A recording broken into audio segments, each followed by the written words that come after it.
Today I'm back with the new topics. Earlier we had studied about the Industrial Revolution. In this module, we are going to learn about the coming up of the factories. So different type of things we are going to discuss in this module. So let's begin.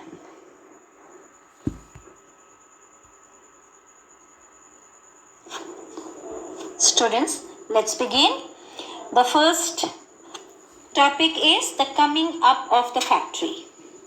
The earliest factories in England came up by the 1730, but the number of factories multiplied in the late 18th century. Cotton, the first symbol of the new era was cotton. What is this? This is cotton. Cotton textile was the main industry at that time. In production boomed the late 19th century. Inventions in 18th century increased the efficiency of each step of production: carding, twisting, spinning and rolling. So the output per worker also rose. The workers are getting the job in this factory or in these cotton mills. So on that time, the Richard Arkwright invented the cotton mill. Mill production of cotton started, which allowed a more careful supervision over the production process. So cotton became the leading sector in the first phase of industrialization.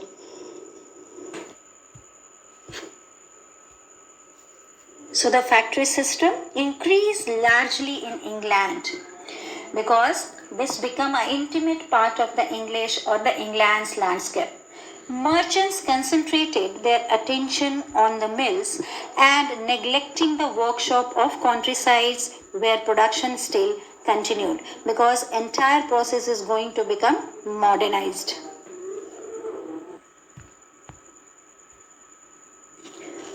The next topic is the pace of industrial change. The question: how rapid was the process of industrialization? Does industrialization mean only the growth of factory industries? Of course, we all had studied that the cotton was the leading sector up to the 1840s. After that, the iron and steel industry lead the way. The expansion of railways in England, its colony, rapidly increased the demand for iron and steel. Afterward, the new technologies, advanced industrial sectors could not easily displace the traditional industries. Why it is not displaced? Because the entire population is work under the cottage industries.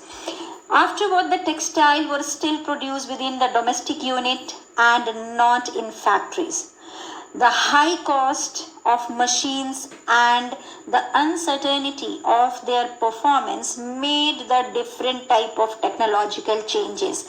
But these technological changes become slow. Why it becomes slow? Because lots of the peoples, they were not working in this particular area. Merchants and industrialists were cautious about the accepting and using the new technologies. So in this series 1781, James Watt improved the steam engine produced by Newcomen and patented the new engine.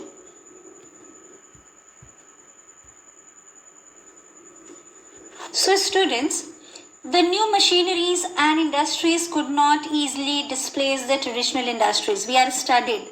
Textile was a dynamic sector, but a large portion of it was produced within the domestic unit.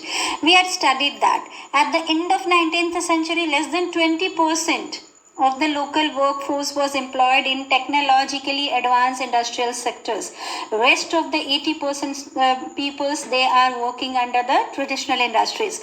So many ordinary and the small innovations were the basis of growth in many non-mechanized sectors like food processing, building, potteries, glass work, tanning, furniture making, etc. The one problem behind it, to use this advanced technology, the old industrialists, those who are going to use the machines, The new technology was expensive and the merchants and industries was cautious about to using it. If the machine often broke down, the repair was very costly. So at the beginning of the 19th century, there was no more than 321 steam engines all over the England. We are study about that. The James Watt improved the steam engine produced by the Newcomen and patented the new engine in 1781. Matthew Boulton manufactured the new model of steam engine, but this product was not easily accepted by the industrialist. So steam engines were not used in any of other industry till much later in the industries. The reason the typical worker in mid 19th century was not a machine operator. They are not knowing, they don't have a skill to do the work with the machine. But the traditional craftsmen and laborers, because they are skilled to their about their work, they easily do their work in their own fields.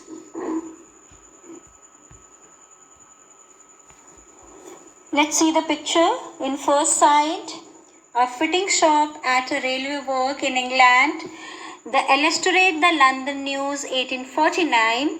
In the fitting shop, new locomotive engines were completed and old ones repaired. And the second side, just you see that the spinning factory in 1830, you can see how the giant wheels moved by the steam power could set in motion and hundreds of spindles to manufacture the thread. So these are the a little bit of modernized change came under this industries. Thank you so much. I will be back with my new topic, hand labor and steam power. Thank you so much.